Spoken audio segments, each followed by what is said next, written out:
There's only one way to combat the pandemic that is police brutality. This is systemic. There's only one way to combat it. And this is going to sound extreme, as I stated earlier, but the only way to combat this as a community of Black people, I'm speaking specifically in regards to the Black community, because we're the ones that get the brunt of this type of treatment. And don't get me wrong, Latinos get some too, but they don't get anywhere near as much as us. The only way that we can combat this is to get that extreme, radical, militaristic mindset that the Black Panthers had in years back, where we are willing to take it to the extreme. We're willing to take it to another level to show them that we are not just going to sit and allow them to continue abusing us time and time again. It's not okay to just treat us any way you want to treat us just because you have a goddamn badge. And the only way we're ever going to be able to combat this treatment, is if we start dropping somebody. And people sometimes wonder, why is it that so many Black people as a whole have such a contentious relationship and such a disdain for police officers? I wonder why. Because videos like this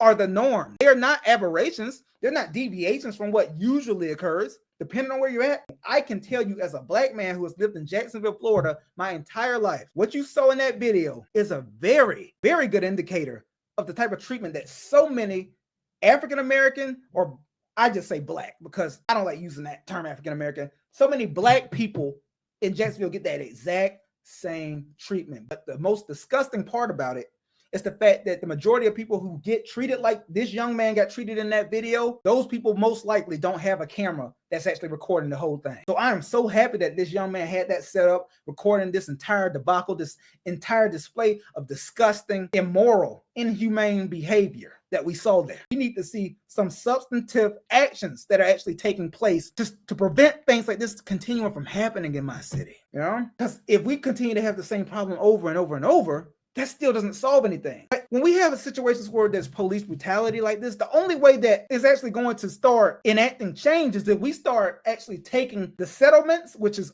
absolutely coming. We have to make those settlements come out of the police salaries. I want it to come straight out of these racist ass policemen's salaries and their pensions. Where it hurts, we have to hit them where it hurts, which is their pockets. You don't impact their pockets. If you don't impact what they are actually making, what they're taking home, they're going to continue to do this shit.